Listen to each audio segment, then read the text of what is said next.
Hello guys, আসসালামু আলাইকুম রহমতুল্লাহি ওবারাকাতু। দেশ ও দেশের বাইরে থেকে সকল কলিজার ভাই বোনেদের আমন্ত্রণ জানিয়ে আমার ভিডিওটা আজকে শুরু করলাম। সবাই আমার ভিডিওটা লাইক কমেন্ট সাবস্ক্রাইব করে পাশে থাকবেন এবং গঠনমূলক কমেন্ট করবেন। আমি আজকে গরু গোশ রান্না করব। সেটা হচ্ছে অনেক দিন হয়েছে ফ্রিজে গরু গোশটা ছিল, তাই আমি গরম পানি আগে থেকেই করে রেখেছিলাম।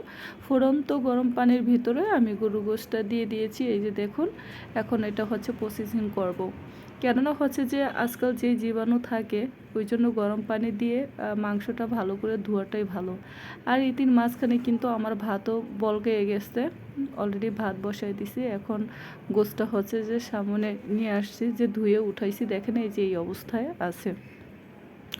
আর এই যে কতগুলো তেল দিয়েছে, এই তেলগুলো আমি সম্পূর্ণ ফালাই দেব, কারণ আমি তেল নেই না, ঠিক আছে। তেলগুলো থাকলে হয় কি যে তরকারি হচ্ছে হয়ে যায়, যখন ঠান্ডা হয় তখন জমাট বেঁধে যায়। তাই আমি কখনো হচ্ছে যে গরুর তেল এভাবেও খাওয়া ভালো না, তাই আমি গরুর তেলগুলো সব ফালাই দিই, ঠিক আছে। এখন হচ্ছে যে আমি ময় মশলা দিয়ে মেখে টেখে বসাইয়া দিব। তাই হচ্ছে যে হলুদের ফাঁকি, মরিচের ফাঁকি, আর হচ্ছে আমার আদা জিরা তেজপাতা, ঠিক আছে, যত ময় মশলা আসে এটা কিন্তু আমি বাইরে থেকে আনি না, আমি বাইরে থেকে এনে বাড়িতেই প্রসেসিং করে আমি মশলাটা তৈরি করে নিই। সেটা এখনই দেখাচ্ছি আপনাদের, ঠিক আছে। আর এটির মাঝে কিন্তু আমি হচ্ছে যে এখন হচ্ছে লবণ দিয়ে দিব। আমি ভালো করে মিক্স করে তারপরে হচ্ছে যে আপনাদের দেখাচ্ছি। এই যে আমার হচ্ছে যে মশলা, এখানে কিন্তু আদা জিরা না, সরি আদা না, আপনার হচ্ছে জিরা, তারপর ধনিয়া ফাঁকি, তেজপাতা, গরম মশলা, মানে যত পদের মশলা আছে আর কি, সব আমি হচ্ছে বাড়িতেই প্রসেসিং করে নিই 1 বছরের জন্য। এতে হচ্ছে যে কোনোটাই ফালানো যায় না এবং তরকারিটার কালারটাও অনেক সুন্দর আসে। তাই আমি সব সময় এইভাবেই আর কি প্রসেসিং করে নিই। এখন হচ্ছে আমি তেল দিয়ে এখন সবটা ভালোভাবে প্রসেসিং করে নিলাম।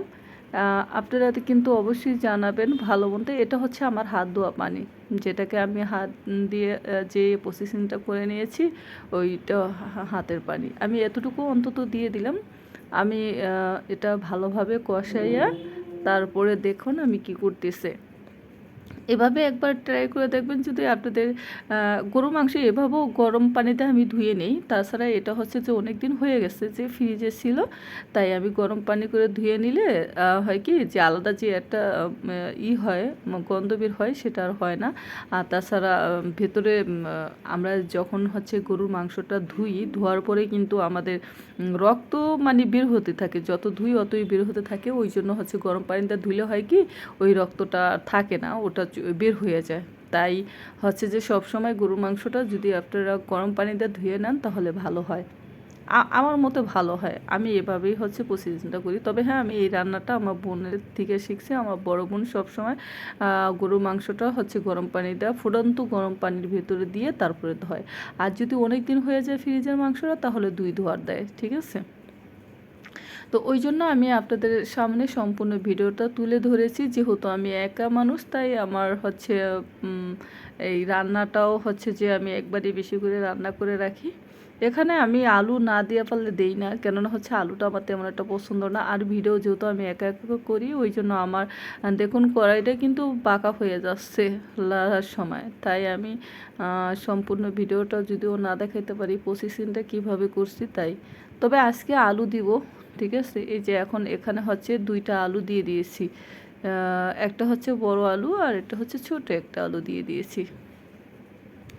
আর বিশেষ করে কি আমি একা মানুষ, তো একদিন রান্নলে 3 দিন খাই। আর আমি সবার মতো হচ্ছে সুন্দর করে গুছিয়ে কথা বলতে পারি না, বাট বলার চেষ্টা করি আর কি। আমি জানি না আমার কথাগুলো আপনাদের কাছে কেমন লাগে, তবে হ্যাঁ, আপনারা যদি সব সময় আমার এভাবেই পাশে থাকেন, তাহলে আমি সামনের দিকে এগিয়ে যাওয়ার জন্য ভরসা পাবো। প্লিজ দেশ ও দেশের ভাই ও আপুরা, তোমরা সবাই আমার পাশে একটু থেকেও এবং হচ্ছে লাইক কমেন্ট সাবস্ক্রাইব করে ভিডিওটা সম্পূর্ণ দেখে তোমাদের মতামতটা জানাবে। এখন হচ্ছে যে ওই যে আমি যে ভাতটা বসাই দিয়েছিলাম, ওই ভাতটা কিন্তু ইতে মাঝখানে অফ করে দিয়েছিলাম। এখন হচ্ছে যে ওটা দিয়ে এখন হচ্ছে যে আবার অন করলাম, অন করার পরে একটা বলক দিয়ে এখন হচ্ছে আমি ঠিকা দিয়ে দিব। এই তো আমার হচ্ছে এটা এত দূর পর্যন্ত চলে আসছে। বাকিটা দেখবেন এটার কালার কেমন হয়। তবে যে বাড়িতে যদি মশলা বানান না, ওটার ভেতর ধুলাবালু কিছুই থাকে না, এবং হচ্ছে যে বাড়িতে এই মশলাটা কীভাবে বানাবেন সেটাও আমি বলে দিছি ভিডিওর মাঝে। জিরাটা তেলে নেবেন, এবং হচ্ছে সাথে জিরা, তারপর হচ্ছে ধনিয়া, এরপর হচ্ছে তেজপাতা, লবঙ্গ, গোলমরিচ, এলাচ, মানে যা যা হয় আর কি। আমার এত কিছু মনে থাকে না বিশেষ করে, ওই জন্য হচ্ছে বলতে প্রবলেম। তো এগুলো সমস্ত একসাথে মিলিয়ে আপনি কতটুকু বানাবেন, আমি কিন্তু 1 বছরের জন্য বানাই রাখি, কারণ এটা প্রতিদিন বানাইতে ভালো লাগে না, তাই 1 বছর বানাই রাখেন। দেখুন আমি এটাকে ভাবছিলাম গরু গোশ, কিন্তু আদৌ এটা গরু গোশ না, এটা হচ্ছে খাসির গোশ। আমি এতক্ষণ ভাবছিলাম এটা গরুর গোশ, ঠিক আছে। পরেক্ষণে দেখলাম যে যখন আমি রান্না করতেছি যে এই চিকন চিকন হাত পাও, এটা তো হচ্ছে খাসির গোশ হবে। কেননা আমি গরু গোশ এতটুকু কখনোই ভুনা করি না, ঈদের মাঝখানে ভুল করে ফেলছি, এটা হচ্ছে আপনার হচ্ছে খাসির গোশ। কারণ আমি যদি জানতাম আগে থেকে যে এটা খাসির গোশ, তাহলে কখনোই হচ্ছে যে আমি আলু দিতাম না, এটা ভুনা করতাম।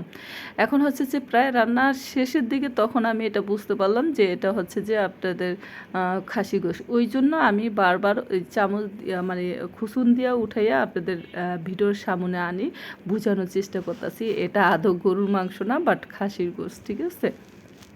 কারণ আমি কখনোই এতটুকু গরুর গোশ রান্না করি না, এটা হচ্ছে যে কোরবানির খাসির গোশ, ঠিক আছে। আমি ভাবছিলাম গরু গোশ। যাই হোক, আমার খাসির রান্নাটা কেমন হয়েছে অবশ্যই জানাবেন, ভালো মন্দ